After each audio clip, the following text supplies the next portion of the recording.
Quero saudar a amada igreja com a paz do Senhor, amém? Irmãos e irmãs, convido o irmão e a irmã que abra a sua Bíblia no texto da meditação desta noite. É sempre uma alegria muito grande poder compartilhar a palavra de Deus com os irmãos, também pela seriedade que isso tem, mas a alegria de poder proclamar o Evangelho e a palavra do Senhor. Abra sua Bíblia, meu irmão e minha irmã, em Provérbios. Nós vamos ler dois textos, dois versículos. O primeiro, Provérbios 22, versículo de número 4. Provérbios 22, versículo 4. O irmão e a irmã encontrou? Amém. Diz assim a palavra do meu e do teu Deus: o galardão da humildade e o temor do Senhor são riquezas e honra e vida. Agora abra a sua Bíblia, meu irmão, no Novo Testamento, Mateus, um texto conhecido nosso, Mateus capítulo 6, versículo 33. Evangelho segundo Mateus, capítulo de número 6, versículo de número 33. Os irmãos encontraram? Amém. Diz assim a palavra do meu e do teu Deus: buscai, pois, em primeiro lugar o seu reino e a sua justiça, e todas estas coisas vos serão acrescentadas. Palavras do Senhor. Amados, o tema da meditação nesta noite é caminhos para uma vida abençoada. Um dos muitos anseios que permeiam os nossos corações e mentes é justamente aquela questão que diz: estamos no caminho certo? Quando falamos, por exemplo, de um pai e de uma mãe, no sentido de cuidar do seu filho e filha, há aquele anseio de dizer: será que estou cuidando do meu filho e da minha filha da melhor maneira possível? E aí, tanto questões espirituais como materiais e bens e sustento no trabalho, por exemplo, será que estamos entregando e nos dedicando da maneira correta e estamos no caminho certo por uma possível promoção, por exemplo, ou para continuarmos trabalhando e desenvolvendo as nossas funções? Se temos cargo de liderança, também a questão de: será que aqueles que estamos liderando estão contentes do ponto de vista de que estamos no caminho certo enquanto liderança? Enfim, muitas são, ou melhor, em todas as áreas das nossas vidas há esse anseio e essa questão de: estamos no caminho certo? E com as coisas de Deus não são diferentes. Muitas vezes nos pegamos pensando se estamos de fato fazendo aquilo que Deus quer que façamos, se estamos correspondendo à altura, se bem que nós vamos falar e tratar um pouco nesta noite que as nossas próprias obras, ou não é pela graça de Deus que tudo se dá, e pela fé, como falamos pela manhã, mas aquele anseio ainda de: será que estamos no caminho certo? Muitos foram os heróis e heroínas da fé: Abraão, Moisés, Isaac, Jacó, José, e seus anseios, Josué, de: estamos fazendo aquilo que Deus quer que façamos, estamos correspondendo às expectativas. E nos dois textos que lemos nesta noite, vai nos dar pistas de que, se nós estamos fazendo isso, glória a Deus, continuamos a fazer. Se não estamos fazendo, é um sinal de alerta para que nós possamos tomar cuidado e voltar ou começar a praticar essas coisas. E se estamos fazendo de uma forma mais ou menos, ou sem tanta dedicação assim, que nós possamos firmar os nossos passos nos caminhos do Senhor e refletir os seus atributos e aquilo que Ele deseja para nós. No primeiro ponto, no versículo 4 de Provérbios 22, vai dizer: o galardão da humildade e o temor ao Senhor. Outro ponto muito importante que nós precisamos abordar, antes de começarmos propriamente dito a mensagem, é que, se não tomarmos cuidado, muitas vezes somos levados nesse relacionamento com Deus a nos portarmos exatamente como o mundo se porta. E que forma o mundo se porta? Primeiro olha os direitos, para depois olhar os deveres. Somos rápidos, como foi brilhantemente e inspirado pelo Espírito Santo na oração de confissão, a maquinar o mal, a nos afastarmos de Deus, a buscarmos outras coisas, se não nos sentimos correspondidos, mas somos tardios, lentos e até muitas vezes nécios, quando precisamos buscar ainda mais o Senhor e criar esse relacionamento com Ele. Como falamos e conversamos pela manhã, muitas vezes queremos ver as bênçãos de Deus para depois ter a fé ou buscar, acreditar e desenvolver. Mas os dois textos que tratamos e que vamos tratar nessa noite diz, o primeiro, no versículo 4. Então, quais são os caminhos para uma vida abençoada? O primeiro é o galardão da humildade e o temor do Senhor. Quando olhamos humildade, nós precisamos entender que o escritor de Provérbios, Salomão, ele quis dizer o quê? Que nós devemos reconhecer as nossas dependências de Deus. Não somos autossuficientes, não somos melhores do que ninguém, ou no sentido de podemos fazer aquilo que queremos, quando e da forma que bem entender. Somos e precisamos reconhecer essa dependência de Deus.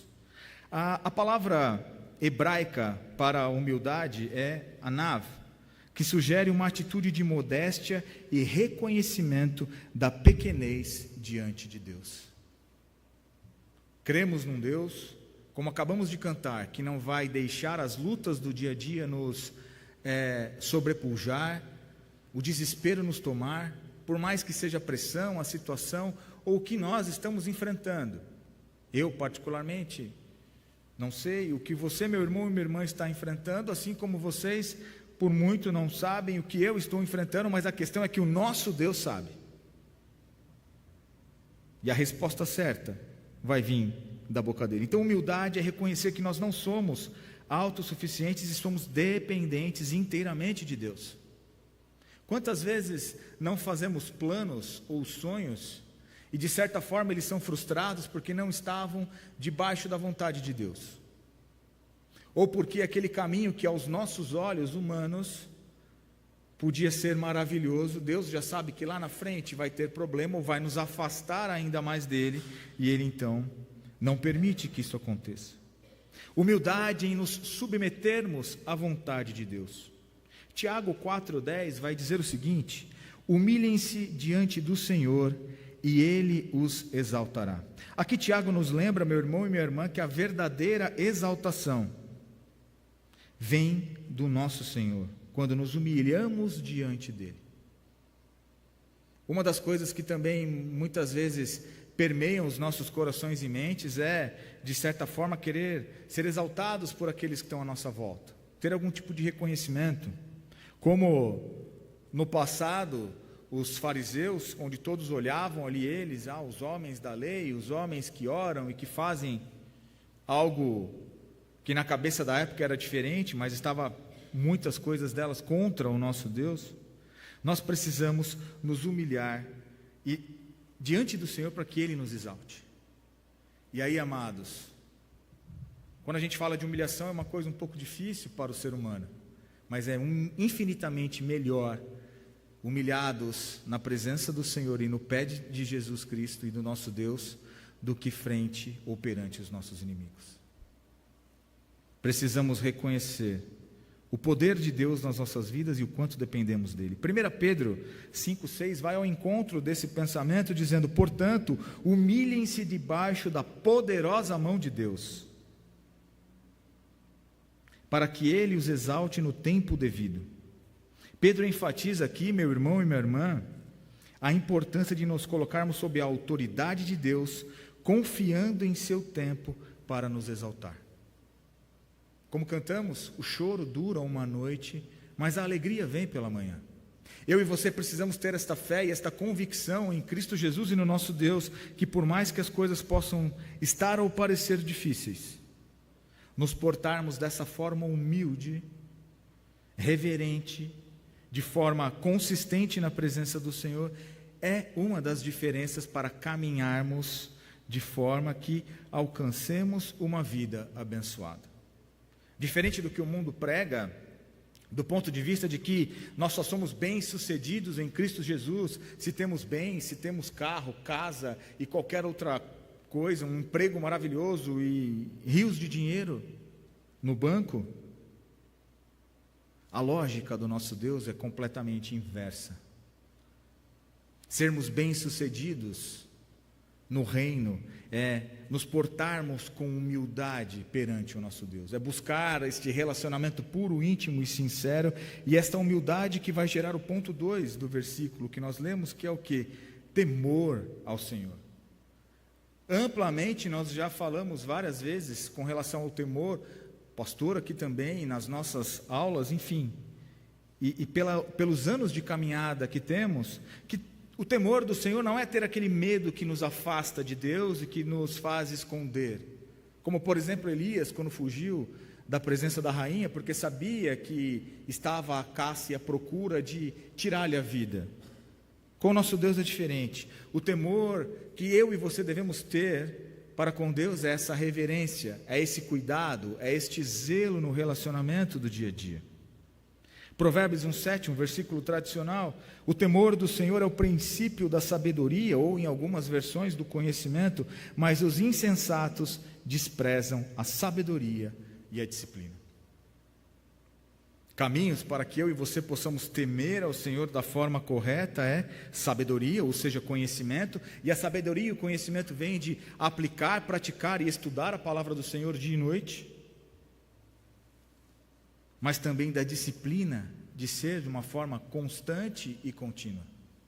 Não devemos nos acomodar do ponto de vista de que, se eu recebi no WhatsApp um versículo lá do grupo da família já é o suficiente. Não, mergulha na palavra, meu irmão, busca relacionamento, ora e sinta, desenvolva o que a gente chama, ou o que eu chamo, dos sentidos espirituais, os nossos ouvidos, os olhos, no sentido de entender, perceber a presença de Deus e ouvir Ele falar conosco através da sua palavra, através da oração e de tantas outras formas. Reverência e respeito de uma forma mais profunda com o nosso Deus, porque nós reconhecemos neste temor a santidade, o poder e a justiça de Deus. Atributos esses, sobretudo santidade e justiça, que são comunicáveis a mim e a você, ou seja, se eu e você somos cristãos, ou seja, pequenos cristos, devemos projetar no nosso dia a dia santidade e justiça, obediência, adoração, um amor reverente, como foi orado aqui também. Muitas vezes, apressadamente não amamos, e sabe o que é mais curioso? Muitas vezes a gente age com o próximo de uma forma que não vão querer que ajam com a gente. Não acontece isso muitas vezes no dia a dia? Queremos ser amados, queremos ser respeitados, queremos, de certa forma, ter algum tipo de influência, mas não agimos da mesma forma com o próximo. Salmo 111, 10 vai dizer: o temor do Senhor é o princípio da sabedoria, revelam prudência todos os que o praticam. Então, se eu e você, meu irmão, queremos ter uma vida abençoada, ou que os nossos caminhos nos levem para uma vida abençoada, humildade e temor a Deus são condições, como diria ali aquela expressão diminuta, sine qua non, ou seja, sem a qual não há, se a gente não é humilde. E a humildade, como nós falamos, não é aquela falsa humildade de se colocar menor, mas de um jeito assim, eu não sei, não. É se colocar debaixo da poderosa mão de Deus. E a aplicação então disso, meu irmão e minha irmã, desse primeiro ponto, é justamente o que? Implica em vivermos de acordo com os seus mandamentos. Uma das primeiras coisas que Deus fez quando tirou o povo do Egito foi entregar a eles os 10 mandamentos. Ali haviam mais de 600 ou por volta de 600 mil pessoas que estavam, ou que os últimos anos e décadas eram justamente vivendo sob uma égide de opressão. Eles não sabiam ser povo, não tinham regras basicamente como povo mesmo. Então, uma das primeiras coisas que Deus faz é justamente o quê? Entregar os 10 mandamentos, código de conduta, como fazer, o que fazer. E quando nós aplicamos os mandamentos de Deus, quando nós vivemos uma vida que adora o Senhor em espírito e em verdade, nós, como João 14,15 vai dizer, né? Se vocês me amam, obedecerão aos meus mandamentos. O temor do Senhor nos leva a obedecer a sua palavra. E Provérbios 3,7 vai dizer que nós não devemos ser sábios aos nossos próprios olhos, ou seja, temendo ao Senhor e evitando o mal, que quer dizer o quê? Viver uma vida de integridade. Então eu e você, se quisermos aplicar a humildade e o temor do Senhor, devemos viver de forma que nós façamos os seus mandamentos, pratiquemos e coloquemos em prática, obedecendo a palavra e vivendo com integridade. E aí então, nós vamos para a parte B ali do versículo 4, que quer dizer, então se o galardão, ou seja, a recompensa da humildade e do temor ao Senhor são riquezas e honra e vida, nós vamos nos mergulhar um pouco agora nos próximos minutos nesses 3 pontos. Primeiro, amados, nós vamos falar da riqueza. E é claro que o texto aqui vai trazer um pouco da riqueza material, no sentido de bens, de dinheiro, de posses, no sentido de manutenção da nossa vida, porque a vida ela tem o seu custo, mas sobretudo 3 pontos específicos quando a gente fala da riqueza. Primeiro ponto é a riqueza da graça de Deus na minha e na tua vida. Efésios 2, 8 e 9 vai nos lembrar que pela graça nós somos salvos mediante a fé e não por obras. Essa riqueza espiritual nos transforma e nos capacita, meu irmão e minha irmã, a vivermos vidas santas. Se nós prezamos por uma intimidade, um andar com Deus e viver lado a lado, de mãos dadas com o nosso Salvador, nós devemos agradecer por esta riqueza da graça de Deus na minha e na tua vida. Seguindo, outra riqueza importante na minha e na tua vida, nessa caminhada de uma vida abençoada, meu irmão e minha irmã, é justamente a riqueza da providência de Deus nas nossas vidas. Deus cuida de todas as nossas coisas e as nossas necessidades materiais. Em Mateus 6, um pouquinho antes do versículo que lemos, nos versos de 25 a 34, Jesus vai assegurar que Deus sabe de tudo que precisamos e vai prover na medida da sua vontade. Mas qual é a premissa? Que eu e você busquemos em primeiro lugar o reino de Deus e a sua justiça. Quando nós nos aprofundamos um pouco mais nos ensinamentos de Cristo em buscar o reino de Deus em primeiro lugar e a sua justiça, é buscar este relacionamento íntimo, puro e sincero com Deus. É colocar Deus em primeiro lugar. Quais têm sido as nossas prioridades? O que temos feito primeiro? Às vezes, ainda como Marta, agitadas na presença do Senhor, fazendo qualquer outra coisa, ou estamos dedicados como Maria, ouvindo e participando daquele momento ímpar da vida dela, onde o Salvador estava ali. Vivemos agitados e desconfiados da providência de Deus na minha e na tua vida, querendo fazer com as nossas próprias mãos, ou de forma que o nosso eu possa ser glorificado, sendo que toda honra e toda glória é para o nosso Deus, ou acreditamos na providência de Deus? De fato, para nós o choro dura uma noite e a alegria vem pela manhã, ou a gente ainda acha que vai ter uma outra noite de choro? E o terceiro ponto que eu quero tratar sobre a riqueza na minha e na tua vida, desse relacionamento com Deus, é justamente a presença de Deus na nossa vida.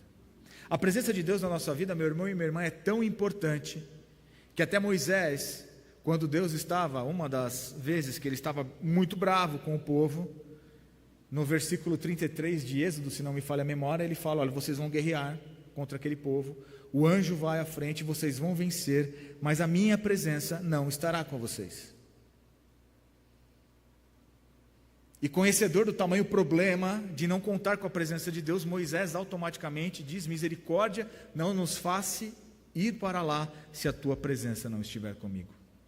Isso para mim e para você, meu irmão, nesta noite, e deve permear todos os dias que passaram e que virão das nossas vidas, é que tudo o que vamos fazer, nós temos que estar na presença de Deus.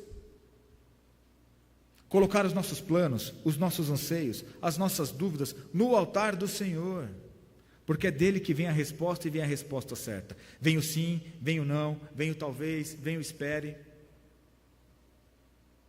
Mas nós precisamos agradecer a Deus por essa riqueza, porque os bens materiais, à medida da necessidade nossa e da permissão de Deus, vão chegar. A provisão, o alimento, o dinheiro de repente para pagar um aluguel, para pagar uma conta que está para vencer, Deus proverá sem dúvida nenhuma. Mas a verdadeira riqueza para mim e para você é contar com a graça de Deus nas nossas vidas, com a sua providência e com a sua presença.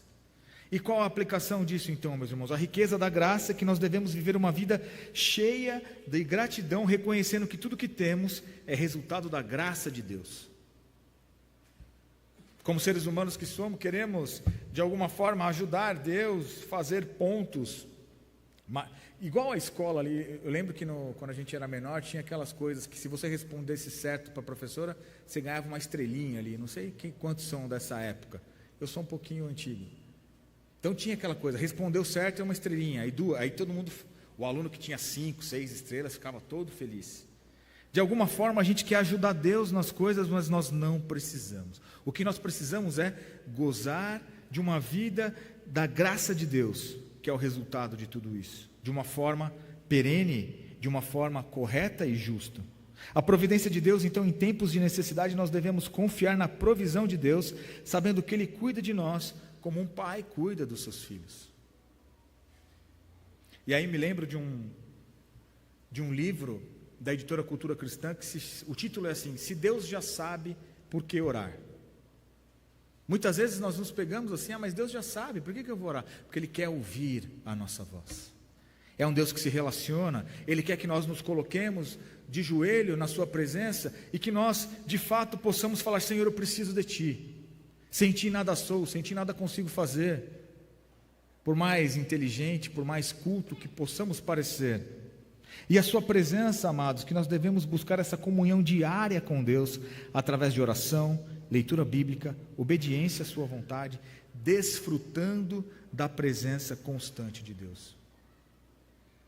Como pais e mães, acredito que assim como o meu pai e a minha mãe se alegram quando os filhos estão em volta ali na presença deles, junto com as noras, no caso dos meus pais são 3 homens, então são 3 noras, mas quando a família toda está reunida ali na presença, não é uma coisa gostosa, não é prazeroso almoçarmos juntos ou tomarmos um café da tarde? Da mesma forma, Deus, quando se relacionava com Adão, Ele ia ao final da tarde buscar conversar com Adão.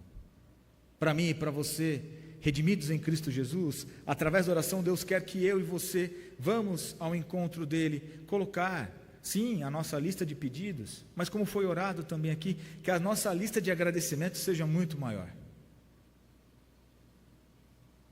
porque cremos no verdadeiro Deus. E então, amados, o segundo ponto aqui, já na parte B do versículo, diz, na verdade o terceiro ponto, riquezas e honra e vida. E quando a gente fala de vida, amados, eu quero trazer aqui Colossenses 3,17, que vai dizer: e tudo que fizerem, seja em palavra ou em ação, façam-no em nome do Senhor Jesus, dando por meio dele graças a Deus Pai. O que isso significa? Que a minha e a tua vida, amados, que é uma vida que louva a Deus. Temos vivido uma vida que louva a Deus, reconhecendo a sua grandeza, a sua bondade, com ações, palavras e atitudes, como o Salmo 34:1 nos orienta, mas também é uma vida de gratidão. Ser grato é reconhecer e valorizar as bênçãos que recebemos de Deus. 1 Tessalonicenses 5,18 vai nos instruir a dar graças em todas as circunstâncias. Em tudo dai graças. E a própria obediência, como nós já falamos, fruto de uma vida que louva, é grata e obedece a Deus. A expressão prática do nosso amor e temor a Ele. Assim como o pai e uma mãe se alegra quando o seu filho o obedece, Quando ele recebe ali os ensinamentos, as instruções de como se portar, por exemplo, na escola, na faculdade ou com os coleguinhas na rua. Não sei vocês, mas eu tinha muitas orientações dos meus pais. Pode fazer, não pode fazer, vai jogar bola, tem que voltar para casa às 6 horas da tarde, que onde a gente morava tinha uma quadra perto, então era relativamente próximo, então tinha um horário ali, mas tinha que ter feito a lição antes, tinha que ter feito uma série de coisas antes. A mesma coisa, o nosso Deus, quando nós praticamos em amor e temor e o obedecemos, Ele se alegra. A aplicação disso, meus amados, de uma vida que louva, que é grata e obedece a Deus, é que nós devemos louvar em todas as circunstâncias, sermos gratos em todas as circunstâncias e obedecermos em todas as circunstâncias. Por mais que os nossos olhos carnais não estejam vendo uma saída, Deus está preparando e cuidando para nós. Mas nós precisamos nos alinhar à sua santa vontade. Nós precisamos estar embaixo da poderosa mão de Deus e humilhados. Porque humilhados nos pés do Senhor é infinitamente melhor, como eu já disse, do que humilhados perante os nossos inimigos. E por fim, para fecharmos, amados, a honra, que é a parte aqui do meio, o próprio texto, retomando o texto de Tiago 4,10, diz: humilhem-se diante do Senhor e Ele os exaltará. Enquanto cristãos, servos e servas, filhos e filhas de Deus, nós precisamos entender que a verdadeira honra e exaltação, para mim e para você, ela vem do nosso Deus. Quantos não são os amigos que passaram pela nossa vida, ou parentes, que nos davam um tapinha nas costas, que, lembrando a introdução que fizemos, quando perguntamos se estamos no caminho certo, não, está no caminho certo. E aí eram caminhos de morte, caminhos de vício, caminhos de outras coisas que não alegravam ao nosso Deus. A verdadeira honra vem de Deus, porque quando nós nos humilhamos diante dEle, vivemos em temor e obediência, e Ele nos exaltará no seu devido tempo. Assim como com os heróis e heroínas da fé. Lembrando rapidamente José, tinha a bênção prometida, mas seus irmãos o bateram, vendeu como escravo, foi indevidamente acusado de estar com a esposa de Potifar, depois preso, ou seja, mas no devido momento, Deus o exaltou e o colocou como chefe de todo o Egito, apenas abaixo de Faraó, para fazer a vontade de Deus naquele lugar. Em segundos, José sai de um prisioneiro e passa a governador do Egito. Deus tem maravilhas para a minha vida e para a tua vida, meu irmão e minha irmã.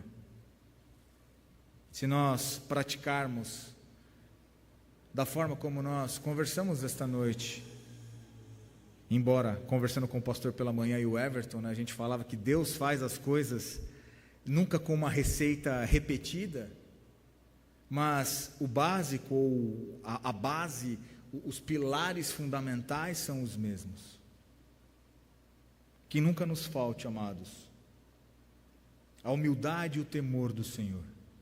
Como no texto de Mateus 6,33, que nós busquemos sempre o reino de Deus e a sua justiça, para que todas as coisas nos sejam acrescentadas, e aqui são riquezas, honra e vida, mas não do que o mundo prega, mas de uma verdadeira intimidade com o nosso Deus. Amém?